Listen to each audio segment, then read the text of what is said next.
By శ్రేష్టమైన ప్రేమకు శ్రేష్ఠ ఆరు.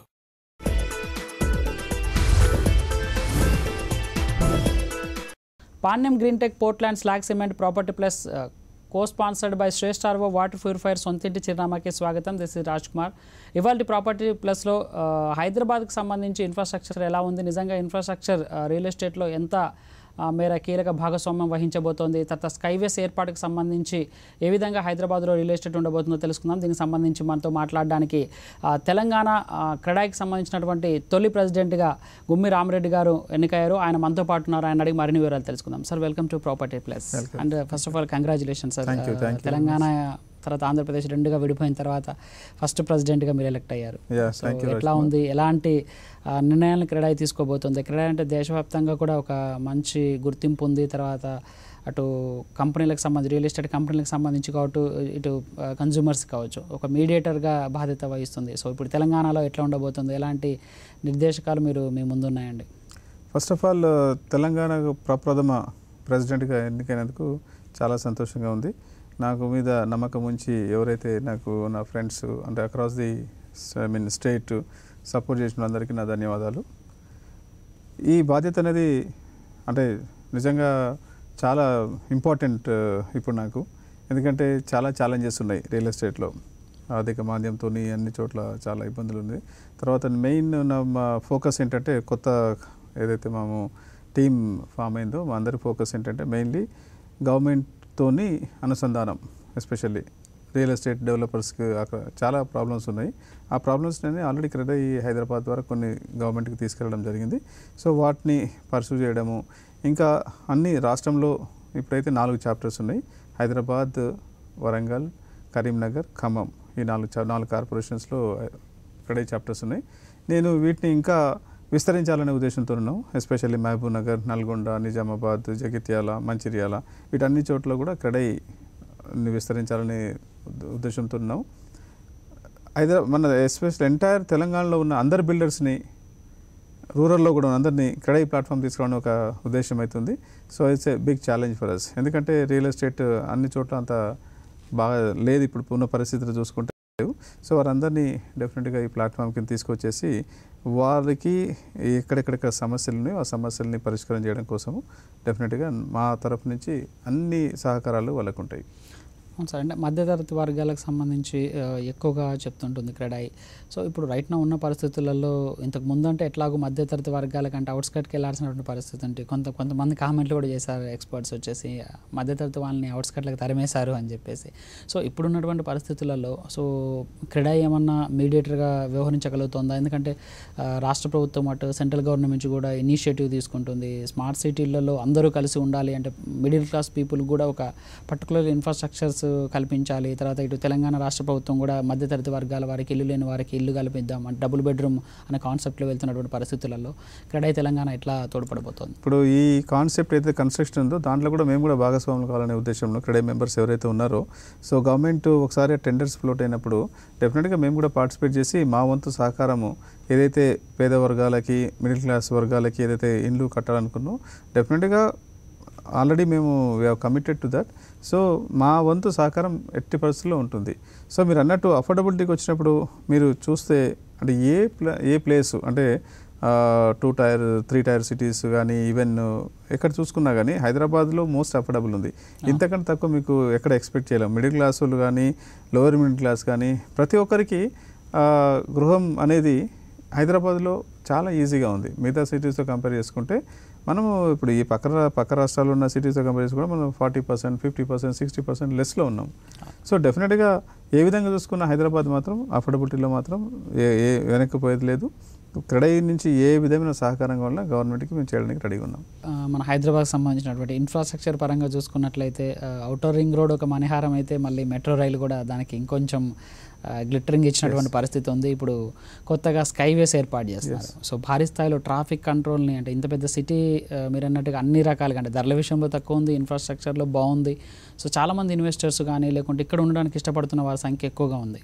సో ఇప్పుడు స్కైవేస్ రావడం వల్ల సో ఎట్లాంటి అభివృద్ధి అనేది మనం హైదరాబాద్లో చూడబోతున్నాం? ఇప్పుడు మీరు అన్నట్టు మణిహారమే డెఫినెట్గా ఏది ఔటర్ రింగ్ రోడ్డు, తర్వాత మెట్రో మెట్రోది ఇంకా మేబీ 6 months to 1 year లోపల కంప్లీట్గా మనకు దాదాపు phase 1 కంప్లీట్ అయిపోతుంది. డిసెంబర్ నుంచి కానీ ఏప్రిల్ నుంచి కానీ డెఫినెట్గా అది అందుబాటులోకి వస్తుంది. మెట్రో మాల్స్ కానీ ఇవన్నీ చూసుకుంటే చాలా అంటే బిగ్ చేంజ్ కాబోతుంది.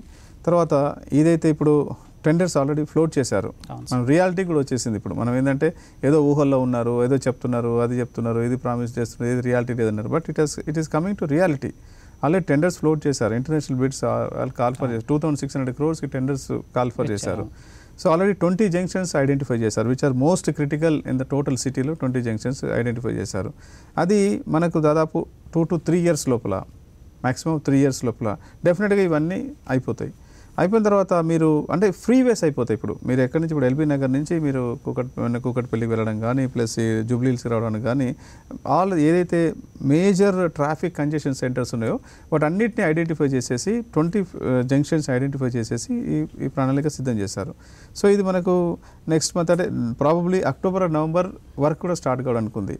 సో దీంట్లో సెప్టెంబర్ వరకు ఫ్లోట్ అయిపోతే దాన్ని మనం ఇప్పుడు ఆల్రెడీ టెండర్స్ కాల్ ఫర్ చేశారు. September 15th వరకు ఏదో 30 నెలల్లో కంప్లీట్ చేయాలని 30 నెలల్లో కంప్లీట్ చేయాలన్నారు. తర్వాత దీంట్లో ఒక గుడ్ థింగ్ ఏంటంటే ఇన్స్టాఫ్ ఇంతకుముందు ఏంటంటే BOT system, PPP model system ఉండేది. అలా కాకుండా ఇప్పుడు గవర్నమెంట్ స్ప్లిట్ అన్నట్టు అంటే ఎవ్రీ 6 months పేమెంట్ ఇస్తామని పెట్టుకున్నట్టు. అంటే గవర్నమెంట్ మీద బర్డెన్ పడదు. తర్వాత గవర్నమెంట్ గ్యారంటీగా ఉంటుంది కాబట్టి bankers also will come forward. ఎవరైతే ఇప్పుడు బిడ్డర్కి నేను ఒక బిడ్డింగ్ చేశాను అనుకోండి, so sure of getting the payment in every 6 months. So దానికి ఆల్రెడీ మేము బ్యాంకర్స్ ఫైనాన్షియల్స్ టైప్ పెట్టుకున్నప్పుడు సో ఈజీ అయిపోతుంది. బ్యాంక్ ఎవరైతే when government is standing as a guarantee, government గ్యారంటీగా ఉన్నప్పుడు డెఫినెట్గా అన్ని ఫైనాన్షియల్ కంపెనీస్ కూడా ముందుకు వస్తాయి. సో ఈ ప్రోడక్ట్ ఏదైతే గవర్నమెంట్ ఏదైతే ఉద్దేశంతో చేస్తుందో 100% సక్సెస్ మాత్రం గ్యారంటీగా అవుతుంది. అలాగే అంటే ఎంటైర్ సిటీని కూడా చేయాలని ఇప్పుడు ఇదేమో ఓన్లీ మనం talking about only few junctions 20 junctions గురించి, అలా కాకుండా ప్రతి రోడ్డుని చేయాలనే ఉద్దేశంతో దాదాపు 21,000 crores ఇన్ నెక్స్ట్ 5 yearsలో సో ప్రణాళికలు ఉన్నది. సో ఇవన్నీ అయితే సిటీ అసలు అన్బిలీవబుల్ ఉంటుంది. You cannot compare any city in India. Infrastructure పరంగా బేసిక్గా చూసుకున్నట్లయితే ఇప్పుడు ఆల్మోస్ట్ నైట్ ఫ్రాంక్ అనే సంస్థ ఒక రీసెర్చ్ ఫైరమ్ రియల్ ఎస్టేట్కి సంబంధించి అది చెప్తోంది హైదరాబాద్కి సంబంధించి ఇది ఎండ్ యూజర్ మార్కెట్ మాత్రమే, ఇన్వెస్ట్మెంట్ మార్కెట్ కాదు అని చెప్తోంది. సో జేఎల్ఎల్ చెప్తోంది సో ఇది ఎండ్ యూజర్ మార్కెట్తో పాటు రైట్ నౌ ఇప్పుడున్నటువంటి సిచ్యువేషన్లో ఇన్వెస్ట్మెంట్ మార్కెట్ అని చెప్తోంది. ఎగ్జాక్ట్లీ. సో మరి క్రెడా ఏం చెప్పబోతుంది? రీసెంట్ రిపోర్ట్స్ యాక్చువల్లీ నేను ఇద్దరితోనే ఏకీపిస్తున్నాను. ఎందుకంటే డెఫినెట్గా చెప్పాలంటే నైట్ ఫ్రాంక్ది కూడా కొంతవరకు నిజము. బట్ ఇప్పుడున్న స్థితిలో ఏదైతే ఇన్వెస్ట్మెంట్స్ ఆల్రెడీ వస్తున్నాయి, సపోజ్ అమెజాన్ వచ్చేసింది, ఐకియా వచ్చేస్తుంది, తర్వాత గూగుల్ అంటే తర్వాత ఏరోస్పేస్లో ఇన్వెస్ట్మెంట్స్ వస్తున్నాయి, తర్వాత ఈ టీఎస్ ఐపాస్తోని many industries are coming forward. Already 800 crores తోని వీళ్ళు ఎవరు మన ITC already they announce the project. అట్లాంటి ఇప్పుడు చిన్న చిన్న ప్రాజెక్ట్స్ రీసెంట్గా చూసుకుంటే some few thousands of crores projects already clear చేశారు.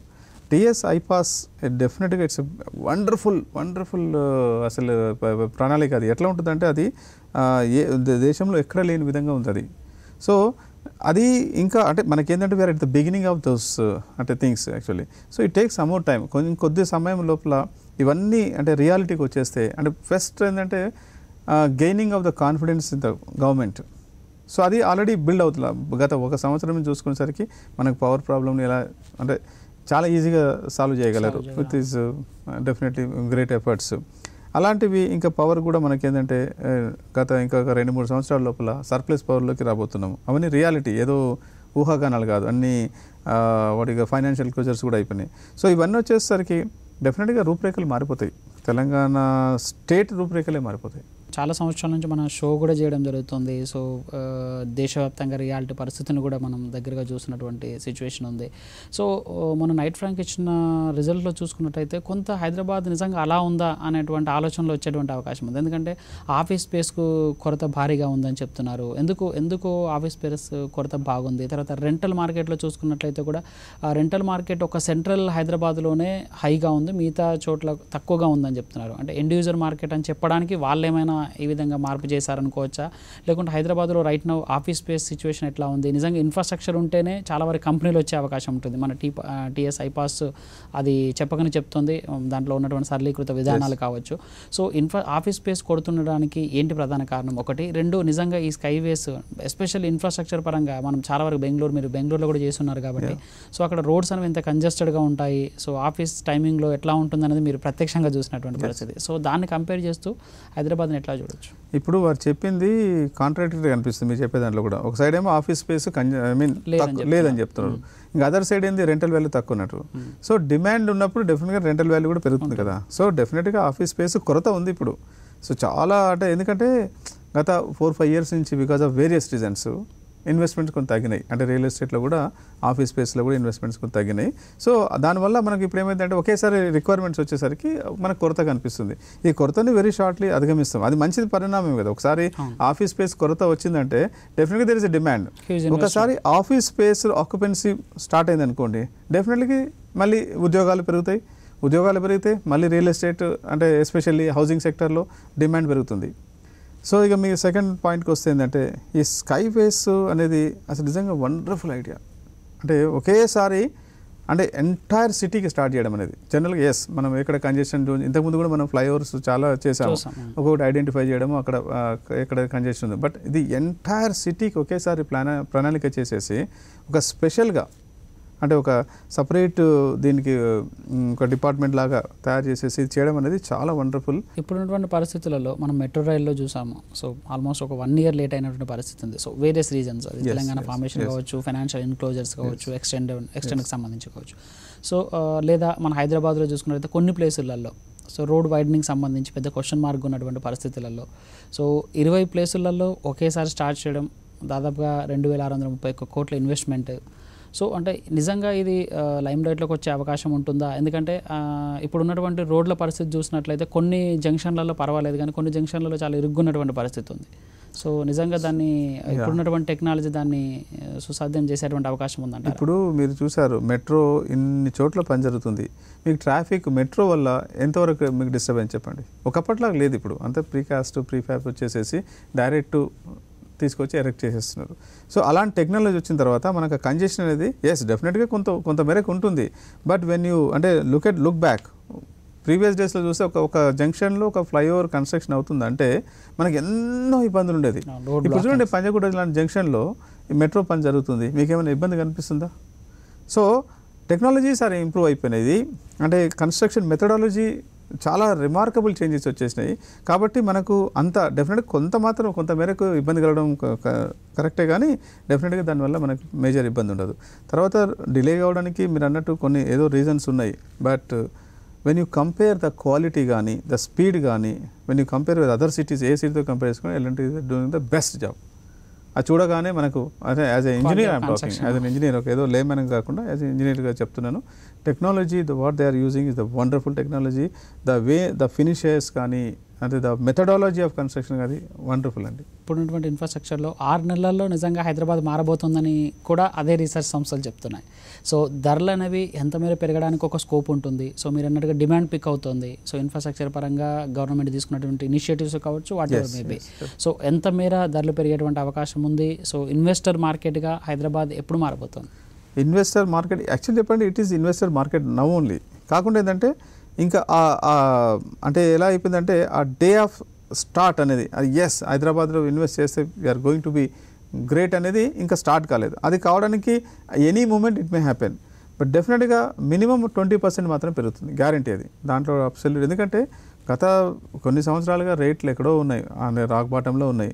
So minimum 20%, it may go up to even 50% also. I'm not అంటే maybe year down the line 50% పెరిగిన ఆశ్చర్యం లేదు. ఎందుకంటే అంటే విజన్ ఆఫ్ అదే కరెంట్ గవర్నమెంట్ అవన్నీ చూస్తే అవన్నీ రియాలిటీకి వస్తే మాత్రం ఒక సంవత్సరం లోపల ఎక్కడికో వెళ్ళిపోతుంది హైదరాబాద్ రియాలిటీ.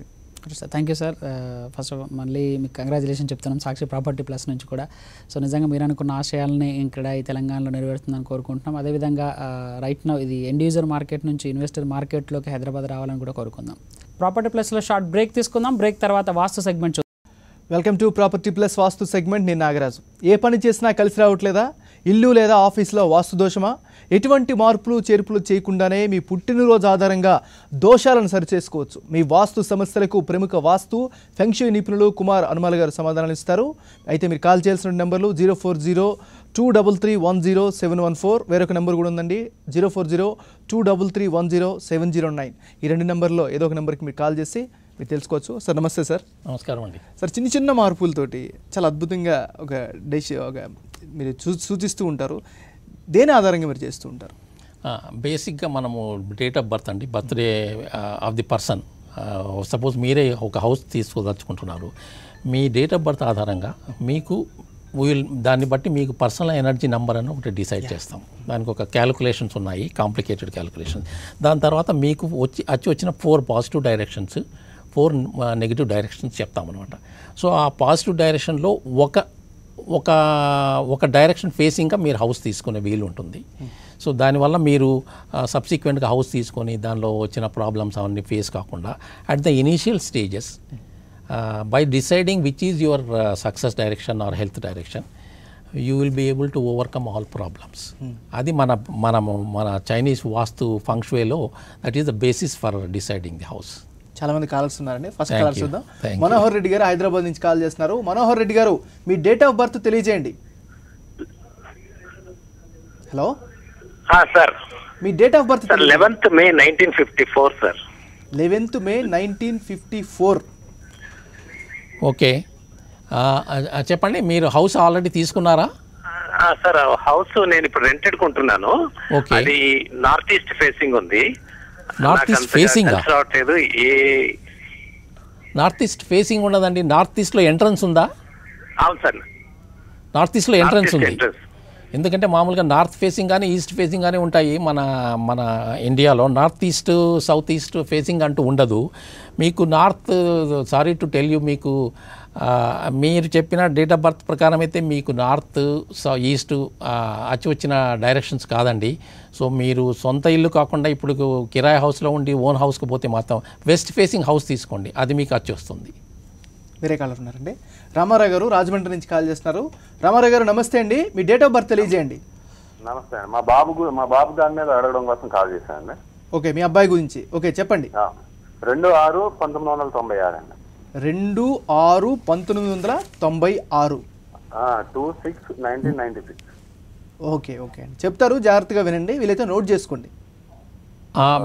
మీరు చెప్పిన డేట్ ఆఫ్ బర్త్ ప్రకారము అంటే ఇప్పుడు బాబుకు ఇప్పుడు ఆయనకు సక్సెస్ డైరెక్షన్ వచ్చి ఒకవేళ ఇఫ్ ఈజ్ ఎ స్టూడెంట్ 96 అంటున్నారు కాబట్టి అతను తప్పకుండా స్టూడెంట్ అయి ఉండాలి.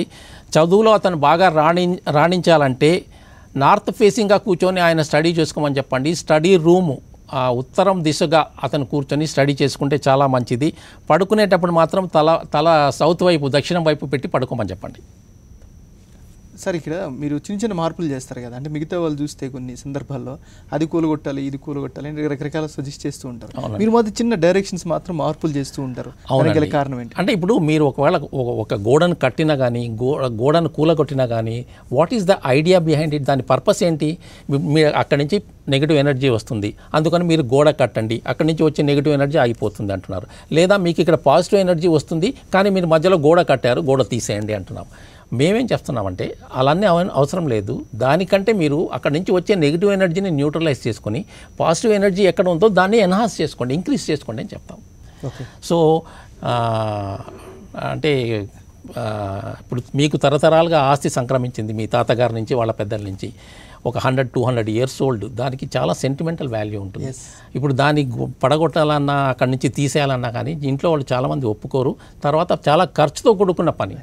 అట్లా కాకుండా అక్కడ ఎనర్జీని మీరు పాజిటివ్గా మార్చుకుంటే అది మంచి చేస్తుంది. చాలా తక్కువ ఖర్చుతో అయ్యే పని. వేరే కాలర్ ఉన్నారండి. సందీప్ గారు మదనపల్లి నుంచి కాల్ చేస్తున్నారు. సందీప్ గారు నమస్తే అండి. మీ పుట్టిన తేదీని, డేట్ ఆఫ్ బర్త్ని, అదే టైమ్ ఆఫ్ బర్త్ని తెలియజేయండి. సార్ 7/11. ఓకే, 1991. 7/9/1991. అవును sir, 7/11/1991. Okay, morning 5:30 sir. Okay, నాకు సరిగా అర్థం కాలేదు, దయచేసి మళ్ళీ ఇంకొకసారి చెప్పండి. 7/11/1991. 7వ తారీఖు 9వ నెల 1991 అండి. 7/9/1991. Okay 7/11/1991 sir. ఓకే రైట్ అండి. మీ పర్సనల్ ఎనర్జీ నెంబర్ వచ్చేసి 9. మీకు ఈ అచ్చి వచ్చిన డైరెక్షన్ సక్సెస్ డైరెక్షన్, వ్యాపారంలో కానీ ఉద్యోగంలో కానీ తూర్పు ఫేసింగ్ అండి. హౌస్ కొనదలుచుకుంటే దయచేసి ఈస్ట్ ఫేసింగ్ హౌస్ తీసుకోండి. ఈస్ట్ ఫేసింగ్ హౌస్ తీసుకొని మీరు సౌత్ వెస్ట్ బెడ్రూమ్లో సౌత్ సైడ్ తలపెట్టి పడుకోవాలి. అట్లాగే మీ ప్రోగ్రామింగ్ కూడా, మీ సంకల్పం కూడా ఈస్ట్ వైపు కూర్చొని చేయండి. సార్ ఇంకో చిన్న జనరల్ క్వశ్చన్ సార్. ఇప్పుడు సక్సెస్కి ఆరోగ్యానికి చాలామంది మనం బాధపడుతూ ఉంటారు కదా, సో ఈ రెండింటి మీద కూడా ఇది పనిచేస్తుందా? చిన్న మార్పు అంటే ఇప్పుడు మనకు ఈ చైనీస్ వాస్తులో మన పర్సనల్ ఎనర్జీ ప్రకారము మనకు వ్యాపారంలో కానీ ఉద్యోగంలో కానీ సక్సెస్ డైరెక్షన్ అని ఒకటి ఉంటుంది. దాని తర్వాత ఆరోగ్యం హెల్త్ డైరెక్షన్. ఇప్పుడు సపోజ్ చాలామంది నాకు తెలిసిన వాళ్ళ ఒక 6 months బ్యాక్ ఒక క్లయింట్ నన్ను కన్సల్ట్ చేశాడు చెన్నైలో. అతను కొత్తగా దాదాపు ఒక 1.5 crores పెట్టేసి ఒక హౌస్ విల్లా, ఇండిపెండెంట్ విల్లా కొన్నాడండి. అతను చేరిన 6 నెలలకే he met with a major accident. Spinal cord దెబ్బతినేసి ప్యారలైజ్డ్. వెరీ కీలకమైనది అది. హార్డ్లీ 32 ఆయనకి ఏజ్ ఉంటుంది. మేజర్ యాక్సిడెంట్లో మొత్తం స్పైనల్ కార్డ్ దెబ్బతినేసి ఇప్పుడు ఆయన ఒంటిలో భాగం ఏ మాత్రం ఆయన cannot remove any part, totally paralysed. మళ్ళీ అతను చూస్తే నేను కన్సల్ట్ చేసినప్పుడు వాస్తు ప్రకారం అంతా కరెక్ట్గా ఉందని చెప్పారండి అన్న. నేను ఆయన డేట్ ఆఫ్ బర్త్ ప్రకారం క్యాల్కులేట్ చేస్తే ఆయనకున్న వచ్చిన ఇంటి డైరెక్షన్ వచ్చేసి డిసీజ్ డైరెక్షన్. ఓకే. ఆ డిసీజ్ డైరెక్షన్ ఉన్న వాళ్ళకు మీ ఇంటి ప్రధాన ముఖద్వారం మీ డిసీజ్ డైరెక్షన్లో ఉంటే మేజర్ యాక్సిడెంట్ అంటూనే అవుతుంది, లేదా మేజర్ కోర్టు కేసు అన్న అవుతుంది, ఒక్కొక్కసారి ఈవెన్ డైవర్స్ కూడా అవుతుంది. So either court cases or accident. So ఇప్పుడు ఆయన కేసులో ఇప్పుడు మనం ప్రారంభం చేశాము యాక్చువల్గా. That is actually a branch of vastu అనమాట. దానిలో ఒక ట్రీట్మెంట్ కూడా ఉంటుంది, where there is no medicines are used. వేరే కాలర్ ఉన్నారండి. రమ్య గారు రాజమండ్రి నుంచి కాల్ చేస్తున్నారు. రమ్య గారు నమస్తే అండి. మీ date of birth, time of birth తెలియజేయండి. నా డేట్ ఆఫ్ బర్త్ వచ్చేసి 9 January 1995 అండి. 1995 జనవరి 1995 అండి. ఓకే. 9th January అమ్మా? అవును. అవునండి. Okay. Me date of birth ప్రకారము మీకు పడమర అంటే వెస్ట్ ఫేసింగ్ చాలా బాగుంటుందమ్మా. ఇల్లు తీసుకోదలుచుకుంటే దయచేసి వెస్ట్ ఫేసింగ్గా తీసుకోండి. మీకు తూర్పు కానీ ఉత్తరం కానీ సౌత్ కానీ పనికిరావు. వేరే కాలర్ ఉన్నారండి. రమేష్ గారు హైదరాబాద్ నుంచి కాల్ చేస్తున్నారు. రమేష్ గారు నమస్తే అండి. మీ date of birth, time of birth తెలియజేయండి. అవునండి, నా పేరు రమేష్ అండి. Date of birth 19th October 1985. 19th October 1985. అవునండి. అక్టోబర్ 1985. టైమ్ ఆఫ్ బర్త్ తెలుసా అండి? లేదు, అవసరం లేదు. ఎర్లీ మార్నింగ్ అవునండి. రైట్, చెప్తారండి, జాగ్రత్తగా వినండి. ఓకే. మీకు కూడా ఇది వరకు వచ్చిన కాలర్ లాగా west facing is me success direction అండి. సో మీరు ఒకవేళ వ్యాపారం చేస్తున్నా, ఉద్యోగం చేస్తున్నా, హౌస్ కొనదలుచుకుంటే దయచేసి వెస్ట్ ఫేసింగ్ మాత్రమే తీసుకోండి. మీకు మిగతా డైరెక్షన్స్ అచ్చిరావు. Okay, thank you sir. మీరు వచ్చి చాలా కీలకమైనటువంటి అంశాలు తెలియజేసినాయి. Thank you so much. Thank you అండి. నమస్తే. ఇది వాళ్ళ vastu segment in property plus.